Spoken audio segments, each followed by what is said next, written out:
Olá, alunos, tudo bem? Boa tarde. Sou o professor Luiz, com mais uma aula de História para os nossos estudos. Vamos aqui hoje, queridos, falar um pouco, resumidamente, sobre os árabes e o islamismo. Mas antes de iniciarmos o nosso conteúdo, quero deixar aqui meu e-mail de contato com vocês para dúvidas, sugestões e reclamações. Então anotem aí, luizcpmarques30@gmail.com, ok? Estarei no aguardo dos e-mails de vocês e responderei assim que recebê-los. Então vamos iniciar o nosso tema aqui, árabe e o islamismo. Primeiro vamos falar um pouquinho sobre a origem. Como vocês podem observar na imagem, os árabes surgiram na Península Arábica, que pertence ao continente asiático. Esse território é um território de região desértica, o clima é extremamente quente e seco. Por isso, os povos que lá habitavam eram povos nômades, que viviam do sistema tribal. Estes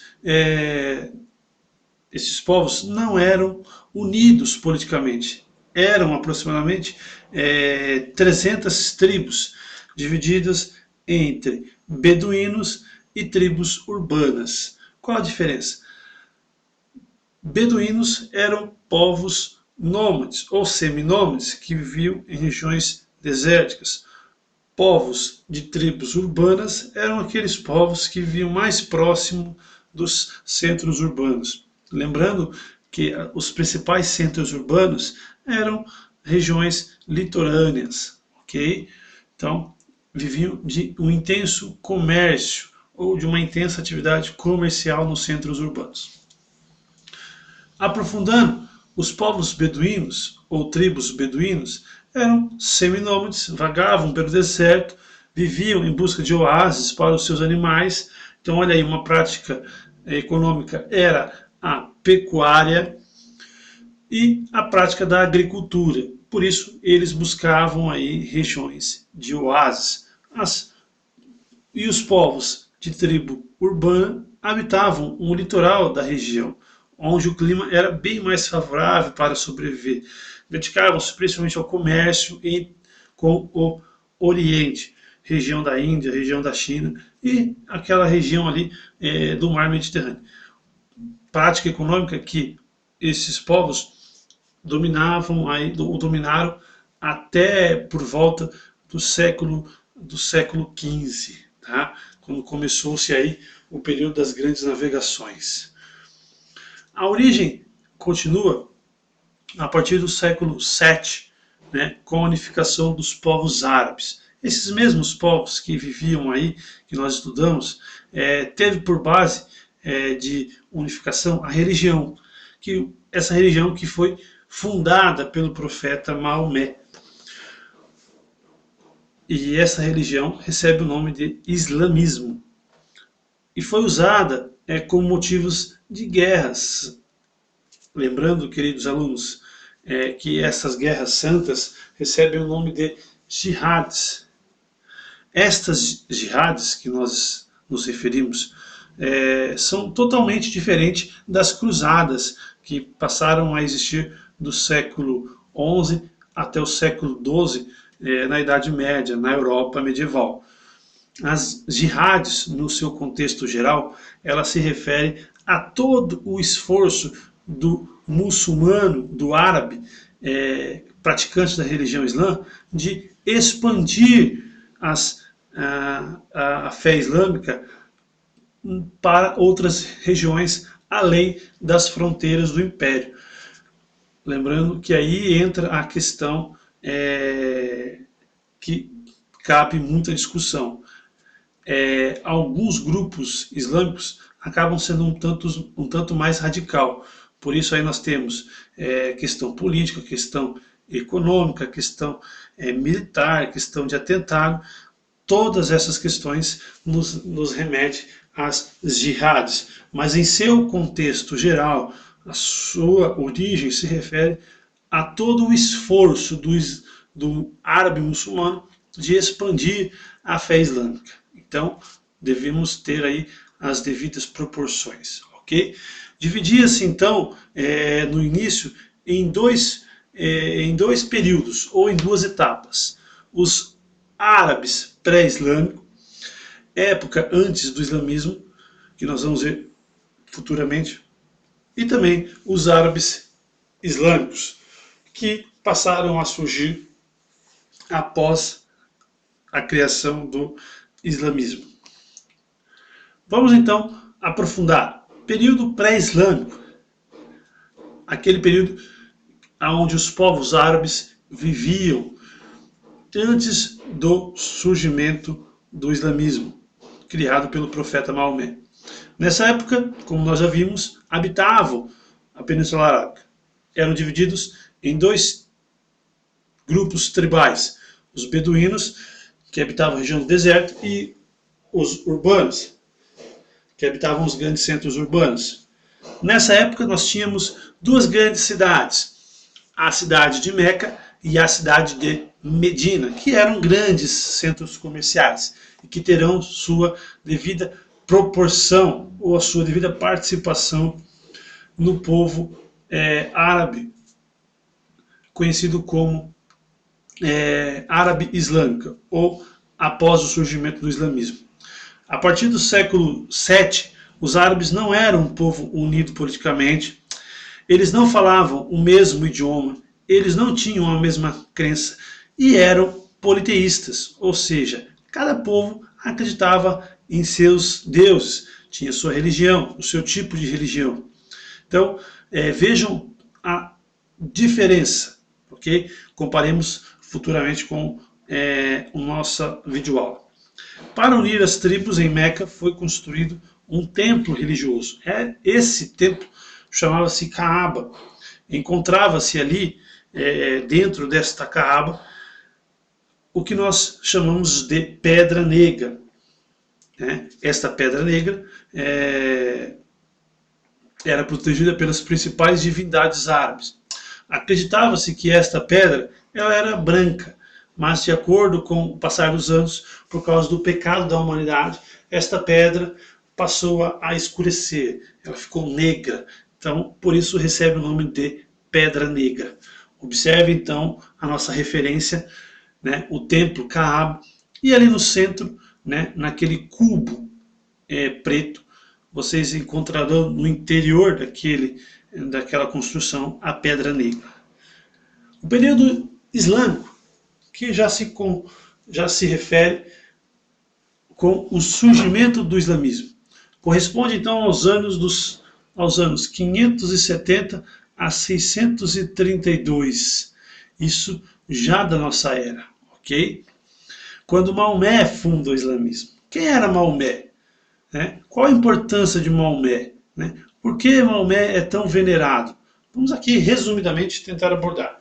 Maomé era membro de uma tribo Qurayshite, uma tribo que vivia no deserto, ou seja, uma tribo beduína de família pobre, nasceu em Meca. Olha só a importância de Meca. Meca era uma das grandes cidades, um grande centro econômico, e desde jovem praticava caravanas comerciais, típico de povos que viviam no deserto. Teve contato com várias religiões, e cabe destacar aqui duas principais religiões: o judaísmo, que teve origem com o povo hebreu, e o cristianismo, que também derivou-se do judaísmo após o nascimento de Cristo, ok? E ambas eram monoteístas, e ambas influenciaram Maomé para a fundação do islamismo. Vamos então um pouquinho mais da vida de Maomé. Interessou-se pela vida religiosa após receber do arcanjo Gabriel uma revelação. E essa revelação dizia que ele precisaria pregar em nome de Alá. Quem era Alá? Alá, segundo a revelação do arcanjo Gabriel, era o único e verdadeiro Deus. Ora, se tem um único e um verdadeiro Deus, então não deveriam existir religiões politeístas. Segundo o pensamento de Maomé, passaria a existir somente uma religião, em nome de Alá. E esta religião deveria ser monoteísta. E o que é uma religião monoteísta? Uma religião onde acredita-se na existência de um único Deus. Vamos um pouquinho mais. Maomé condenou os deuses da Caaba, pois havia somente um único Deus. Após receber a visão do arcanjo Gabriel, Maomé se revoltou com a existência de religiões politeístas na região. Isso não agradou os sacerdotes, tanto que Maomé começou a enfrentá-los e acabou sendo perseguido. Por causa dessa perseguição dos sacerdotes a Maomé, Maomé foi obrigado a fugir para Medina. Lembrando que, pessoal, os sacerdotes perseguiram Maomé porque Maomé passou a pregar a existência de uma religião monoteísta. Através da religião politeísta, os sacerdotes acumulavam riquezas, acumulavam poderes, e por causa dessa divergência de ideias, os sacerdotes pensaram que poderiam perder os seus privilégios caso fosse introduzida uma religião monoteísta. Também foi um dos fatores para a perseguição. Ok? Maomé, então, a partir do ano 622, foge para Medina e lá ele funda o islamismo. Esse período de fuga de Maomé, quando ele sai de Meca e vai para Medina, nós conhecemos como Hégira e marca o início do calendário muçulmano. Por que marca o início do calendário muçulmano? Porque foi nesse período que ele fundou o islamismo. Então, em que ano Maomé funda o islamismo? No ano 622. Em Medina, Maomé organiza então um exército. Com que objetivo? Reconquistar Meca. Ou seja, ora, se ele fugiu de Meca, perseguido pelos sacerdotes politeístas, qual era o seu objetivo? Reconquistar Meca e introduzir na cidade a religião monoteísta, que agora seria a religião islâmica. Converteu a Caaba em um centro de orações islâmicas e proibiu o politeísmo. Tá? Atentem para o seguinte aspecto, queridos alunos, que na religião politeísta dos árabes, a Kaaba, a existência da pedra negra, existia. E durante a implantação do islamismo, a Kaaba terá o mesmo significado. Tá? Eu não sei explicar também, não pretendo aqui causar divergências, mas é uma questão para nós refletirmos. Maomé espalha então o islamismo por toda a Arábia e unifica as tribos. Lembra lá do início da nossa aula que nós falamos que os povos eles não eram unificados, tá? Eles não tinham a mesma religião, eles não falavam o mesmo idioma. Tá? Então, a partir daí, né, do governo de Maomé, quando ele implanta o islamismo, a região passa a ser unificada. O mundo árabe, então, pós-Maomé. No ano 632 d.C., Maomé acaba morrendo com 62 anos. Inicia-se, então, agora a expansão do império. Ora, por que Maomé não expandiu o império antes de sua morte? Primeiro, ele pretendeu formalizar a implantação do Islã. Tanto que hoje você pode ter aí, queridos alunos, a religião islâmica sendo a maior religião do mundo. Presente no norte da África, no Oriente Médio, no Sudeste Asiático, tá? Na Ásia Meridional. Grande parte do mundo hoje pratica a religião islâmica. Então, espalha a religião islâmica pelo Oriente Médio, pelo norte da África, até na Península Ibérica, mais uma vez, até por volta do século XV, né? Quando acontece a guerra de reconquista e os árabes muçulmanos acabam sendo expulsos, né, da região. E sob o comando de Ali, que era genro de Maomé, surge então o primeiro califa. que é o chefe supremo do Islã. Guardem essa palavrinha califa, tá? Que nós veremos futuramente. Dominaram então vários povos, né, durante a expansão árabe. Tá? Acredita-se, queridos, que os árabes usavam de violência, tá, para dominar os seus povos. E esse período que nós se referimos aqui, pessoal, vai a partir de 732, quando os árabes invadem a Europa e passam a dominar ali parte do território, né? Durante essa invasão, eles acabam sendo detidos pelo rei carolíngio Carlos Martel, lá no período da Idade Média na Europa. Mesmo assim, os árabes conseguem dominar por grande parte, ou por grande período, a região europeia, causando aí, queridos, o que nós vamos chamar de cruzadas.